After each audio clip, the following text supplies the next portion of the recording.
अस्सलामुअलैकुम वरहमतुल्लाहि वबरकातुहू। My name is Inaya Zareen. आज हम आपको वज़ू का तरीका बताने वाले हैं। वज़ू नमाज की कुंजी है। ये स्टेप हम आपको बताएंगे, इसी तरीके से आपको पढ़ना है।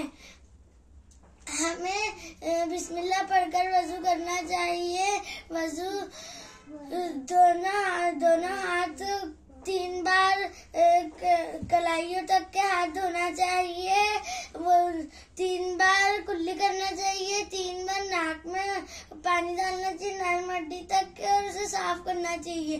3 बार चेहरा धोना चाहिए, एक कान की लो से दूसरी कान की लो तक। 3 बार हाथ धोना चाहिए कोहनी तक। 1 बार हमें मसा करना चाहिए। 3 बार हमें टखनों तक के पैर धोना चाहिए। अस्सलाम वालेकुम।